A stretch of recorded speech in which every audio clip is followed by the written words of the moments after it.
মেডিকেলত বহি আছো মোৰ ল'ৰাটো পইচা নাই আমাৰ ট্ৰিটমেণ্ট কৰিবলৈ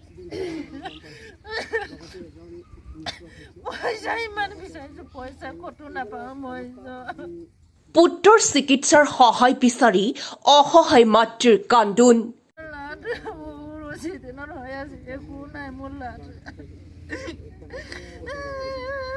বহিঃ ৰাজ্যত ভয়ংকৰ পথ দুৰ্ঘটনাত গুৰুতৰভাৱে আহত জোনাইৰ প্ৰবীণ গগৈ।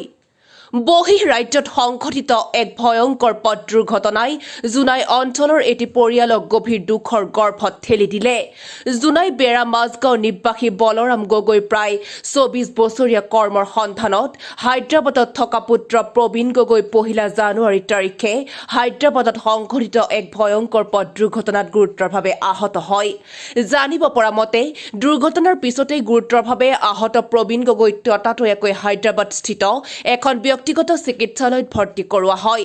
বৰ্তমান তেওঁ চিকিৎসালয়খনৰ আইচিইউত সংকটজনক অৱস্থাত চিকিৎসাধীন হৈ আছে।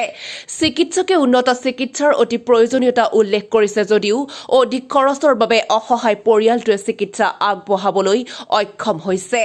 এনে পৰিস্থিতিত পুত্ৰৰ জীৱন ৰক্ষা কৰিবলৈ অসহায় মাতৃ কান্দোনত ভাগি পৰি ৰাইজৰ পৰা সহায় বিচাৰিছে।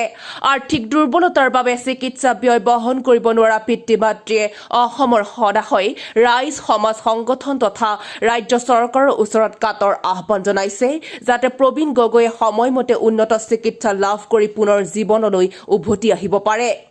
যদি সদাশয় ব্যক্তিয়ে এই দুৰ্ভগীয়া পৰিয়ালক সহায় কৰিব বিচাৰে তেন্তে আন্ধ্ৰা বেংক বেংগলোৰ শাখা IFC ANDB 00000057 একাউণ্ট নম্বৰ 005710100076125 অথবা 9346270384 নম্বৰত যোগাযোগ কৰিবলৈ অনুৰোধ জনাইছে দুৰ্ভগীয়া পৰিয়ালটোৱে। লাখ টকা ক'ত পাম মই ভগৱান মোৰ ল'ৰাটো ভাল কৰি দে মোৰ ল'ৰাটো ভাল কৰি দিয়ক ভাল কৰি এক্সিডেণ্ট হয় মিটিঙত বহি আছো মোৰ ল'ৰাটো আইচিউত পেলাই থৈ দিছে মই নেদেখা দেখি পোৱা নাই কাণে শুনিছো মেডিকেলৰ কথা আমি নাজানো যিকোনো হায়দৰাবাদত আছে মোৰ ল'ৰাটো ভাল কৰি আনি দিয়ক মোৰ ল'ৰাটো কেনেকে লৈ আনি দিয়ক মই নোৱাৰিছো আমি দুখীয়া মানুহ আমাৰ পইচা পাতি নাই এদিনত ১-১.৫ লাখ পইচা দিবলে বাপেকটো হাজিৰা কৰে লাখ টকা হাজিৰা কৰা টকা ক'তনো জুৰিব ভাল কৰি দিয়ক মোৰ নামটো বলৰাম গগৈ, গাঁওখনৰ নাম তাই মাজগাঁও। কি হৈছে কৰ্মক্ষেত্ৰত বাহিৰত গৈছিলে মোৰ ল'ৰাটো প্ৰবীণ গগৈ কৰ্মক্ষেত্ৰত গৈছিলে তাতে কাৰ এক্সিডেণ্ট আজি ৩ দিন হ'ল। এতিয়া অসুবিধা তাৰমানে ICUত থৈ দিছে বুলি কৈছে কিন্তু টকা পইচা কম জুইত এতিয়া অৱহেলা হৈ আছো আমি। ৰাতিপুৱাৰ পৰা আমি বুঢ়া বুঢ়ী টকা অলপমান বিচাৰিছিলো পোৱা নাই গতিকে লৈ তাৰপৰা আকৌ আজি এতিয়া ফোন আহিছে বোলে ১ লাখ টকা এতিয়া দিবই লাগে বোলে গতিকে আমি বুঢ়া বুঢ়ী বিচাৰি গৈছিলো ক'তো নাপালো। এতিয়ালৈকে ৩ লাখৰ ওচৰা-ওচৰি গ'লগে। হয় এতিয়া কি বিচাৰিম এতিয়া চবেই সহায় যোগ কৰি পেলাই ল'ৰাটো অকণমান ভাল কুশলে কৰি বেমাৰ আজাৰটো অকণমান সুবিধা ভাল কৰি যেন চবকে ভৰি ধৰিছো। অসম চৰকাৰলৈ মই সেইটোৱে ধন্যবাদ জনাওঁ যে যেন তেনে কিবা এটা উপায় কৰক দুখীয়া ঘৰৰ মানুহক।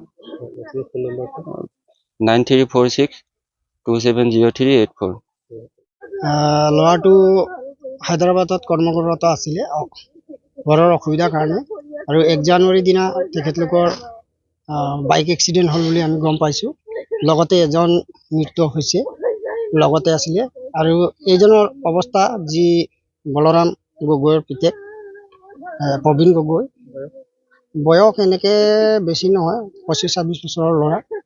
আজি ৬-৭ বছৰ ধৰি ঘৰৰ অৱস্থাৰ কাৰণে তাতে কাম কৰি আছিলে কামৰ সন্ধানতে আছিলে আৰু ১ জানুৱাৰীৰ দিনা অকস্মাত তেখেতলোকৰ দুৰ্ঘটনা হ'ল আৰু এতিয়া গম পাইছোঁ আমি তাত কোনোবা এটা প্ৰাইভেট হায়দৰাবাদৰ প্ৰাইভেট কোনোবা চিকিৎসালয়ত ভৰ্তি আছে, কিন্তু ICUত আছে। কিন্তু এতিয়া পৰিয়ালবৰ্গই মানে পাৰ ডে 1 লাখতকৈ বেছি মানে পাৰ ডে বিচাৰিছে। গতিকে এদিনৰ যিকোনো যোৱাকালিৰ ঘটনাটো এনেকুৱা হ'ল, চবে সাহায্য দি মেলি হ'ল, কিন্তু এতিয়া নেক্সট দিনৰ পৰা এতিয়া সাহায্যটো জোৰা নাই আৰু ল'ৰাটো উলিয়াই আনিম বুলি ক'বলৈও তাত বিল হৈ আছে 1.5 লাখ 2 লাখ টকামান। সেয়ে আমি গোটেই অসমবাসী ৰাইজক এটাই অনুৰোধ জনাইছোঁ, যাতে তেওঁলোকৰ ল'ৰাটো সুকলমে চিকিৎসাধীন হৈ ভাল হৈ আহক। গতিকে আপোনালোকে যি পাৰে তেখেতলোকক সহায় সহযোগিতা আগবঢ়াব বুলি আমি গাঁৱৰ ফালৰ পৰা এইটোৱে অনুৰোধ জনাম।